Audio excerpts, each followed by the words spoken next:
అవతల వారికి తెలియనితనం, అవతల వారి అమాయకత్వం, వారు నేను పండినంత పండిన వారు కారు. అందుకని వారు వృద్ధిలోకి రావాలని కోరాలి తప్ప చెయ్యి చెయ్యి కలిస్తే కదూ ధ్వని, వారి మీదకి నేను యుద్ధానికి ఎడితే వచ్చే ఉపయోగం ఏముంటుంది అని మిన్నకున్నవాడెవరున్నాడో వాడు తన కోపాన్ని తాను పరిశీలించుకున్నవాడు.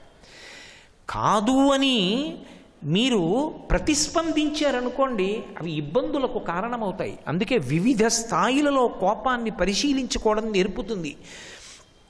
అలా జీవితంలో కోపం రావలసిన స్థానంలో ధర్మభంగం కలిగిందని కారుణ్యము ఉద్భుతమైన వాడెవరున్నాడో వాడు మహాపురుషుడు. అది సామాన్యమైనటువంటి స్థితి కాదు, అది పండిపోయినటువంటి స్థితి, అది జ్ఞానిగా మారిపోయినటువంటి స్థితి, ఈశ్వరానుగ్రహము పరిపూర్ణమైపోయినటువంటి స్థితి. యథార్థమునకు శ్రీరామాయణం ఇదిగో ఈ స్థాయికి చేరిపోయినటువంటి ఒక మహాపురుష దర్శనంతో ప్రారంభమవుతుంది. శ్రీరామాయణంలో వాల్మీకి మహర్షి నారద మహర్షి వచ్చినప్పుడు కొన్ని ప్రశ్నలు వేశారు. కోన్వస్మిన్ సంప్రదం లోకే గుణవాన్ కశ్చ వీర్యవాన్ ధర్మజ్ఞశ్చ కృతజ్ఞశ్చ సత్యవాక్యో దృఢవ్రతః చారిత్రేణిచకో యుక్తః సర్వభూతేషు కోహితః విద్వాన్ కః కస్సమర్థశ్చ కశ్చైక ప్రియదర్శనః ఆత్మవాన్ కో జితక్రోధో ద్యుతిమాన్ కో అనసూయకః అన్నారు. 16 గుణములు పరిపూర్ణముగా ఉన్న మనుష్యుడు ఈ కాలమునందు ఎక్కడున్నాడు? భగవంతుడి గురించి చెప్పమని అడగలేదు. 16 గుణములున్న మనుష్యుడు ఎవరున్నాడు? అటువంటి మనుష్యుడు ఎవరైనా ఉంటే నాకు చెప్పని అడిగాడు. ఉన్నాడు, రాముడు ఉన్నాడు.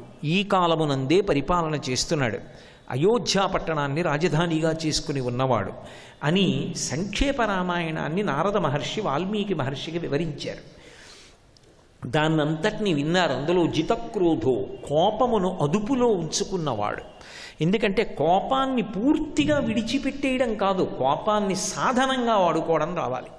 ఎందుకంటే అస్సలు కోపమే మీరు చెందలేదనుకోండి, వ్యవస్థని చక్కపెట్టడం సాధ్యం కాదు. అందుకే వ్యవస్థని చక్కపెట్టాలి అంటే ఒక్కొక్కసారి కోపాన్ని నటించాలంతే, దాన్ని ఒక ఉపకరణంగా వాడుకోవాలి. తండ్రి పిల్లలందరినీ ఒక మార్గంలో పెట్టవలసి వచ్చిందనుకోండి, ఒక్కసారి బయటకు వచ్చి ఏరా అని ఇలా అన్నాడు అనుకోండి, పిల్లలందరూ నిశ్శబ్దం అయిపోతారు. ఇప్పుడు తను కోపంతో ఊగిపోతూ పూజలో కూర్చున్నాడు అనుకోండి, పూజ మీద నిలబడదు మనస్సు, ఊగిపోతుంది మనస్సు. అలా ఊగిపోతే ఎంత తొందరగా ఊపిరి పీల్చారో అంత తొందరగా ఆయుక్షీణం అయిపోతుంది. అందుకే అసలు కోపం ఎవరి మీద ప్రభావం చూపిస్తుంది అంటే, ఎవరు కోపాన్ని పొందాడో వాడి మీద ప్రభావం చూపిస్తుంది. అవతలవాడు కోపం వల్ల ప్రభావితుడు అయ్యాడా లేడా మనం చెప్పలేను. నేను అవతల వారి మీద చాలా కోపం పెట్టుకుని ఏదో తిట్టాను అనుకోండి, ఆయన అంతా విని రామచంద్రమూర్తి పరబ్రహ్మార్పణమస్తు అని వెళ్ళిపోయాడు అనుకోండి, ఇప్పుడు కోపం పడి నేనేమైనట్టు? నాకు ఆయాసం వస్తుంది, నాకు అనారోగ్యం వస్తుంది. ఆయన దాన్ని పుచ్చుకోలేదు కాబట్టి ఆయన ప్రశాంతంగా ఉంటాడు. అందుకే కోపం ఎవరిని పాడు చేస్తుంది అంటే, ఎవరు కోపం తెచ్చుకున్నాడో వాడిని పాడు చేస్తుంది. అందుకే కోపమంత శత్రువు లోకంలో ఇంకొకటి లేదు. రాముడు జితక్రోధో, కోపాన్ని అదుపులో ఉంచుకుంటాడు. కోపం తెచ్చుకుంటాడు, వదిలిపెట్టేస్తాడు. ఎందుకని? వ్యవస్థని చక్కదిద్దడానికి ఇలా వేలు చూపిస్తాడు. అంతకన్నా పరిధి దాటితే తాను కోపానికి వశపడిపోతాననుకుంటే ఆ మెట్టు దాటడు, ఆ హద్దు దాటడు. ఎందుకని? అలా వశపడిపోయాడో రాక్షసుడైపోతాడు. అందుకే తనని తాను నిగ్రహించుకుని నిలబడతాడు. కోపాన్ని ఒక సాధనంగా వాడతాడంతే, వ్యవస్థని చక్కబెట్టడానికి. అటువంటి రామచంద్రమూర్తి యొక్క గుణములలో ఒకటిగా అడిగాడు వాల్మీకి మహర్షి, జితక్రోధో అని అడిగాడు. సంక్షేప రామాయణం నారద మహర్షి చెప్పారు. ఇప్పుడు దాన్ని ఆలోచన చేస్తూ మాధ్యాహ్నిక సంధ్యావందనం చేయడం కోసమని తీర్థస్నానం కోసం బయలుదేరాడు. వెనక భరద్వాజుడని శిష్యుడు బయలుదేరాడు. గురు శిష్య సంబంధం అంటే ఏమిటో చెప్తారు రామాయణంలో. గురువుగారు బయలుదేరుతున్నారు అంటే, గురువుగారు స్నానం చేస్తే తర్వాత కట్టుకోవలసిన బట్ట, గురువుగారు తుడుచుకునే బట్ట, గురువుగారి నీరు అవసరం ఉంటుంది కాబట్టి ఒక పూర్ణ జలకలశం, గురువుగారికి ఎప్పుడు ఏది అవసరం అవుతుందో అది ఆయనకి ఏర్పాటు చెయ్యడం కన్నా ధన్యత జీవితంలో ఇంకేం ఉండదు. అదొక మహదవకాశం అంతే. కాబట్టి అలా గురువుగారిని సేవిస్తూ భరద్వాజుడు బయలుదేరాడు. ఇద్దరూ తిన్నగా వెళ్ళారు తమసా నదీ తీరానికి. వాల్మీకి మహర్షి యొక్క మనసు ఎంత ప్రసన్నంగా ఉంటుందో చెప్పడానికి ఆయన నోటి వెంటే ఓ మాట వచ్చింది. ఆయన భరద్వాజుడి వంక చూసి ఆ తమసా నదీ జలాల గురించి చెప్తూ ఓ మాట అంటారు. ఓయ్ భరద్వాజ, చూశావా ఈ నదీ జలములు ఎంత నిర్మలంగా ఉన్నాయో పరిశీలించావా? ఇక్కడ బురద లేదు. ఇది సజ్జనుని యొక్క మనస్సు ఎలా ఉంటుందో అలా ఉంది ఈ నదీ తీరం అన్నారు. అని ఆయన స్నానానికి దిగారు. స్నానానికి దిగి స్నానం చేసి రావాలి. ఈలోగా ఒక బోయవాడు వచ్చాడు. క్రౌంచ పక్షుల యొక్క మిథునం ఒక చెట్టు మీద ఉంది. క్రౌంచ పక్షులకి కామం ఎక్కువ అని. ఆ క్రౌంచ పక్షులు ఒక ఆడపక్షి మగపక్షి ఒకదానితో ఒకటి కూడి క్రీడిస్తున్నాయి. చూశాడు బోయవాడు. చూసి బాణాన్ని ఎక్కుపెట్టి మగపక్షిని కొట్టాడు. ఆ మగపక్షి బాణం తగిలి కింద పడిపోయి నెత్తురు కారిపోతూ గిలగిల కొట్టుకుంటోంది. నల్లగా ఉండి తల మీద ఎర్రటి తురాయిలా ఉంటుంది క్రౌంచ పక్షికి. రెక్కలు అల్లారుస్తూ ప్రాణం విడిచిపెట్టేస్తూ పెద్ద ధ్వని చేస్తూ ఏడుస్తోంది. ఆడ క్రౌంచం తన భర్త శరీరం విడిచిపెట్టేస్తున్నాడు అన్న బాధ చేత ఆ మగ క్రౌంచం చుట్టూ తిరుగుతూ ఏడుస్తోంది. ఇది చూశారు మహర్షి. అప్రయత్నంగా ఆయన నోటి వెంట ఒక శ్లోకం వచ్చింది. లోపల ఆయనకి కారుణ్యము ఉద్భుతమైంది, దయ కలిగింది. దేనికి దయ అంటే అక్కడ ధర్మం పాడైంది, అందుకు దయ కలిగింది. ఏ ధర్మం పాడైంది అంటే మిథునావస్థలో ఉన్నప్పుడు స్త్రీ పురుష సమాగమం జరుగుతున్నప్పుడు అవి పక్షులు కానివ్వండి, జంతువులు కానివ్వండి, మనుష్యులు కానివ్వండి, అటువంటి సమయంలో ఒక ప్రాణిని సంహరించకూడదు రెండిటిలో. కానీ క్రౌంచ పక్షులు రెండు మిథునంలో ఉండగా, మైథున క్రియ నడుస్తూ ఉండగా, సంతోషంతో ఉండగా, రమిస్తూ ఉండగా బోయవాడు బాణం వేసి మగపక్షిని కొట్టాడు. అది నెత్తురోడుతూ కింద పడి ప్రాణాన్ని విడిచిపెడుతోంది. ఆడపక్షి ఏడుస్తోంది. వాల్మీకి మహర్షి యొక్క గుండె కదిలిపోయింది. అయ్యయ్యయ్యో పాపం ఎంత ఏడుస్తోందో. అలా మైథునంలో ఉన్నటువంటి పక్షుల జంటలో మగపక్షిని కొట్టాడే ఈ దుర్మార్గుడైనటువంటి బోయవాడు. ధర్మం తప్పిపోయాడే. ఎంత ఆపద కలిగింది ఆడపక్షికి. ఆడపక్షి యొక్క ఏడుపు విన్నారు ఆయన. ఆ ఏడుపు విని ఆయన గుండెల్లో కారుణ్యము పెళ్ళుబుకింది. పెళ్ళుబుకి ఆయన నోటి వెంట ఒక శ్లోకం వచ్చింది. మానిషాధ ప్రతిష్టాత్వం మగమ శాశ్వతై సమాహ యత్క్రౌంచ మిథునాదేకం అవధీహి కామమోహితం అన్నారు. అంటే రెండు క్రౌంచ పుక్షులు ఒకదానితో ఒకటి కలిసి క్రీడిస్తూ సంతోషంగా ఉన్నటువంటి సమయంలో మగపక్షి మీద బాణం వేసి కొట్టి చంపినటువంటి అత్యంత కఠినమైన హృదయము కలిగినటువంటి ఓ బోయవాడా, నీవు చాలా కాలము జీవించి ఉండకుండెదవుగాక. అంటే బోయవాడు ఆయుర్దాయాన్ని పోగొట్టుకోవాలి, తొందరలో అతను కూడా మరణాన్ని పొందాలి అని శాపవాక్కు వాల్మీకి మహర్షి నోటి వెంట వచ్చింది. ఆయన ఆలోచించారు. కానీ ఇందులో ఒక విశేషం కనపడుతోంది. నేను ఒకవేళ విడిచిపెట్టినది శాపవాక్కు అయితే అది మంగళప్రదంగా ఉండకూడదు. కానీ ఎందుకో ఇది 1కి 10 మాటలు నోట్లో తలుచుకోవాలని అనిపిస్తోంది. వెనక్కి తిరిగి శిష్యుణ్ణి అడిగారు. ఆయన అన్నారు, నేను దీన్ని కంఠస్థం చేశాను. ఇది శ్లోక రూపంలో ఉంది, ఇదేదో శాపవాక్కుగా లేదు. అత్యంత కోపంలో ఒక వ్యక్తి విడిచిపెట్టినటువంటి వాగ్బాణంలా లేదు. పరమదయతో వచ్చిన శ్లోకం. ఇది శ్లోక రూపాన్ని పొందింది. ఇది వీణ మీద పలుకుతుంది, ఇది పాటగా పాడబడుతుంది, గీతముగా వస్తుంది. ఇది నృత్తమునకు సరిపోతుంది. అందుకని ఇన్ని విశేషాలు ఇందులోకి వచ్చాయంటే ఇది శాపవాక్కు కాదు, ఇది శ్లోక రూపం. అందుకే నేను దీన్ని కంఠస్థం చేశానన్నారు. అంటే మహర్షి చెప్పకుండా ఒక విషయం చెప్తున్నారు. నారద మహర్షి శిష్యుడైనటువంటి వాల్మీకి ఏ స్థాయికి వెళ్ళిపోయిన వారు అంటే ఇక వారికి కోపం అనేటటువంటిది ఆవహించే అవకాశం లేదు. వారికి కోపం స్థానంలో ఏమొస్తుంది అంటే కారుణ్యం వస్తుంది, అంతే. దయ కలుగుతుంది. అవతల వాడికి తెలియని స్థితిలో ఇంత తప్పు చేసేసాడే, ఈ పాపం వాడిని ఎంత కట్టి కుడిపేస్తుందో రేపొద్దున్న ఈ ధర్మలోపం, అంతకన్నా నా వాక్కుల చేత అనుగ్రహిస్తాను, నీ ఆయుర్దాయము క్షీణించుగాక అందుకే మానిషాధ ప్రతిష్టాత్వం అగమశాశ్వతీ సమాహ యత్క్రౌంచ మిథునాదీకం అవధీహి కామమోహితం. కామమోహితమైనటువంటి క్రౌంచ పక్షుల యొక్క జంటలో మగపక్షిని బాణము వేసి నేల కూల్చినటువంటి ఓ బోయవాడ, నీవు దీర్ఘకాలము జీవించకుండెదవుగాక అన్నాడు. ఆయన ఆశ్రమానికి వెళ్ళిపోయారు. చతుర్ముఖ బ్రహ్మగారు వచ్చారు. చతుర్ముఖ బ్రహ్మగారు వచ్చినా సరే లేచారు, నిలబడ్డారు, నమస్కారం చేశారు, అర్ఘ్యపాద్యాదులను ఇచ్చారు.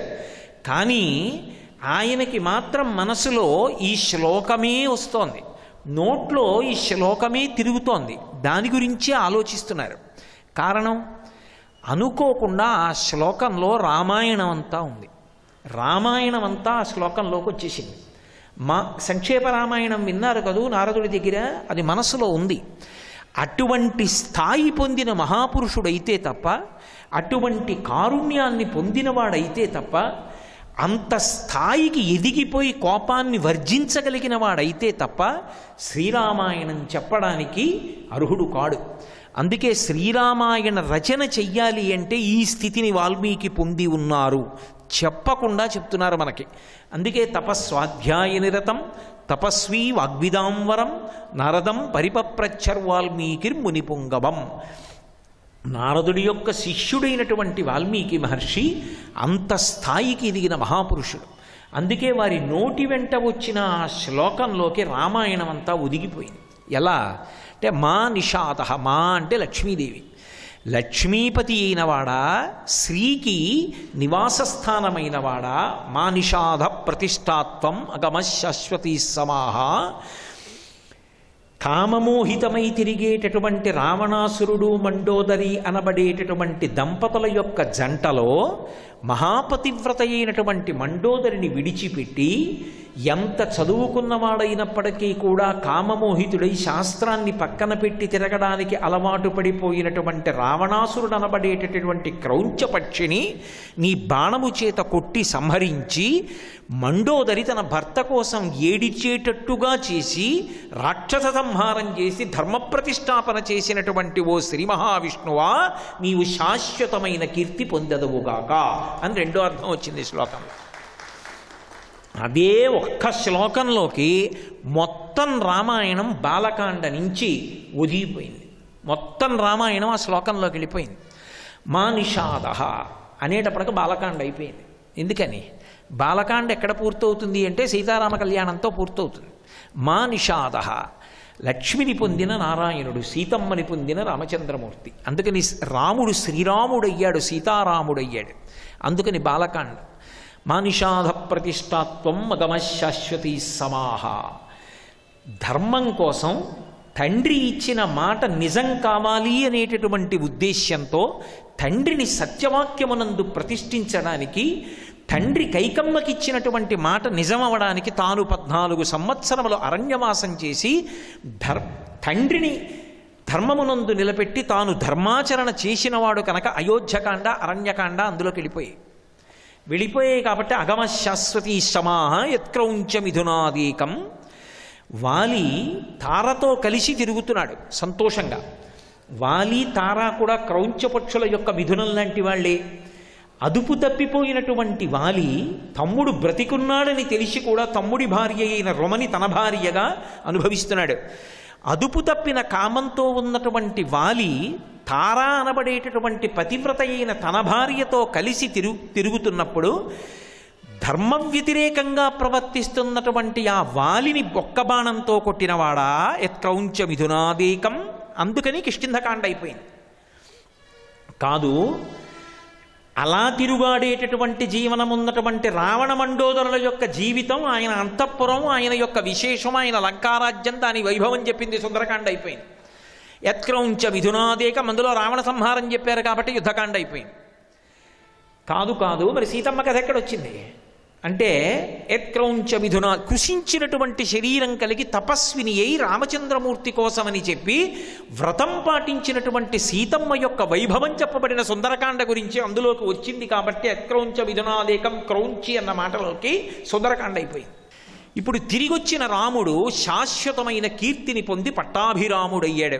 యుగాలు మారిపోయినా రామరాజ్యం అనే అంటాం. రాజారాముడు, దశరథరాముడు, కోదండరాముడు, సీతారాముడు, ఎన్ని పేర్లు చెప్పినా రాముడివే. అంతటి కీర్తి గణించాడు కాబట్టి శాశ్వతీ సమాహ, విశేషమైనటువంటి కీర్తిని సముపార్జించినవాడా, శాశ్వతత్వమును పొందినవాడా, నీకు నమస్కారం. ఇప్పుడు ఆ ఒక్క శ్లోకం మంగళాచరణమైంది, ఆ ఒక్క శ్లోకం శాపంలా కనపడింది. ఆ ఒక్క శ్లోకం శోకంలోంచి వచ్చినది, దయలోంచి వచ్చినదై శ్లోకమైంది. ఆ ఒక్క శ్లోకం సంపూర్ణ రామాయణమైంది. ఆ ఒక్క శ్లోకం వీణకి కట్టుబడింది, ఆ ఒక్క శ్లోకం నృత్తమునకు కట్టుబడింది, ఆ ఒక్క శ్లోకం గీతంగా మారింది. అందుకే యథార్థమునకు రామాయణం నిజానికి పాట. లవకుశుల చేత వీణ మీద గానం చేయించారు, లవకుశులు పాట పాడారు. రామాయణం గానం చెయ్యబడాలి. రామాయణం గానం చేశారు లవకుశులు అని ఉంది రామాయణంలో. రామాయణంలో ఉన్న శ్లోకాల్ని గానం చెయ్యడం అసలు ఈ దేశ సంప్రదాయం. కాబట్టి ఇప్పుడు మీరు పరిశీలనం చెయ్యండి, అసలు వాల్మీకి రామాయణం అనేటటువంటి దాని యొక్క ఆరంభం ఎక్కడ అంటే, కోపాన్ని జయించినటువంటి మహాపురుషుడు కోపం రావలసిన సందర్భంలో దయని పొందితే, అపారమైనటువంటి కారుణ్యము ఆయనలోంచి ప్రకటనమైతే అప్పుడు రామాయణం ప్రారంభమైంది. ఎంత ఉదాత్తమైన స్థితితో ప్రారంభం అంటే, మనీషి కావాలి అంటే బ్రహ్మజ్ఞాని అయినాడు అని గుర్తు ఏమిటంటే, బ్రహ్మవిద్ బ్రహ్మైవ భవతి. కోపాన్ని పొందవలసిన చోట కోపాన్ని పొందకుండా దయని ప్రకటిస్తాడు. ఆ స్థితికి వెళ్ళిపోతే, అలా వెళ్ళిపోయిన వాడెవరో వాడు పండిపోయినవాడు. ఒక కోపమే అధమాధమ స్థితిని చూపిస్తుంది. అదే కోపాన్ని పరిశీలించుకోవడం అనేటటువంటిది చేతనైతే, ఆ కోపాన్ని అదుపులో పెట్టుకోవడం, ఆ కోపాన్ని ఎలా నిగ్రహించుకోవాలి అన్నది సాధన చేయడం అలవాటైతే, అదే వ్యక్తి అంత పండడానికి కారణమవుతుంది. అందుకే శ్రీరామాయణ ప్రారంభమే అంత గొప్ప స్థితిని పొంది, కోపము రావలసిన చోట కారుణ్యము ఉద్భుతమైనటువంటి ఒక మహాపురుషుని యొక్క స్థితికి పరాకాష్ఠగా రామాయణ ప్రారంభ శ్లోకంతో మొదలైంది. అంటే శ్రీరామాయణం అసలు కోపాన్ని పరిశీలించుకోవడం అన్న విషయం మీద, కోపము యొక్క వివిధ స్థాయిల మీద, కోపాన్ని ఎప్పుడు ఎవరు ఎందుకు ఎక్కడ పొందారో, దాని చేత అభ్యున్నతిని ఎలా పొందారో, కోపాన్ని సాధనంగా ఎలా వాడుకున్నారో, కోపానికి వశపడి ఎలా పాడైపోయారో అనేక సందర్భాల్లో చూపిస్తుంది. అందుకే రామాయణం ఎప్పుడో ఒకప్పుడు రాయబడినది, ఎప్పుడో ఒకప్పుడు చదవవలసినది కాదు. తెలియక ఒక మాట అంటూ ఉంటారు, నేను పదవీ విరమణ చేసేసిన తర్వాత రామాయణం చదువుకుంటానండి, ఏ పుస్తకం చదువుకోమంటారు రామాయణం అని అడుగుతూ ఉంటారు. పదవీ విరమణ చేసేసిన తర్వాత రామాయణం చదువుకుంటే నిత్య జీవితంలో వచ్చేటటువంటి వైక్లభ్యాల్ని తట్టుకోవడానికి కావలసిన సంస్కార బలం ఎక్కడి నుంచి వస్తుంది? యువకుడిగా ఉన్నప్పుడు, సాధనా రంగంలో ఉన్నప్పుడు, 10 మందితో నువ్వు సమన్వయం అవుతున్నప్పుడు, నిన్ను నువ్వు నిగ్రహించుకుని కార్యసాధన చెయ్యడానికి ఏ పథంలో ప్రయాణించాలన్న విషయంలో సమగ్రమైనటువంటి సంస్కృతి ఏర్పడాలి అంటే రామాయణాన్ని చిన్న వయసులో చదువుకోవాలి. దంతంబుల్ పడనప్పుడే, తనుబుయందారూఢియున్నప్పుడే, కాంతాసంగము రోయనప్పుడే, జరాక్రాంతంబు కానప్పుడే, వింతల్ మేన చెరించునప్పుడే, కురుల్ వెల్వెల్ల కానప్పుడే, చింతింపన్ వెలమీ పదంబుజములన్ శ్రీకాళహస్తీశ్వర అంటాడు దూర్జటి.